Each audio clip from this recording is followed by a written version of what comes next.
লেবাননের দক্ষিণ ও পূর্বাঞ্চলে ইসরায়েলি বিমান হামলায় ৩ জন নিহত হয়েছেন। দেশটির স্বাস্থ্য মন্ত্রণালয় এ খবর জানিয়েছে।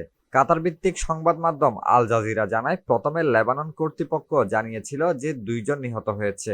তবে পরবর্তী হামলার পর মৃতের সংখ্যা বেড়ে ৩ জন হয়। নিহতদের মধ্যে ২ জন পূর্বাঞ্চলীয় বালবেক এলাকায় এবং একজন দক্ষিণের টায়ার প্রদেশের নাকুরা শহরে প্রাণ হারান। স্বাস্থ্য মন্ত্রণালয় জানায়, বালবেকের আল হাফির শহরে এক সিরীয় নাগরিকও হামলায় নিহত হয়েছেন। ইসরায়েলি সেনাবাহিনী দাবি করেছে তারা হিজবুল্লাহ সদস্যদের লক্ষ্য করে হামলা চালিয়েছে।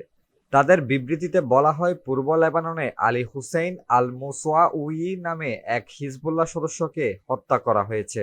সেনাবাহিনীর দাবি, আল মুসওয়াউই সিরিয়া থেকে অস্ত্র ক্রয় ও পরিবহনে জড়িত ছিলেন এবং হিজবুল্লাহকে পুনর্গঠন ও শক্তিশালী করার ক্ষেত্রে গুরুত্বপূর্ণ ভূমিকা পালন করছিলেন। এছাড়া দক্ষিণের রাসবিয়াদাহ গ্রামের হিজবুল্লাহ প্রতিনিধি আবেদ মাহমুদ আল সায়েদও নাকুরার হামলায় নিহত হয়েছেন বলে দাবি করেছে ইসরায়েলি বাহিনী। তবে হিজবুল্লাহ এখনও এসব মৃত্যুর বিষয়টি নিশ্চিত করেনি।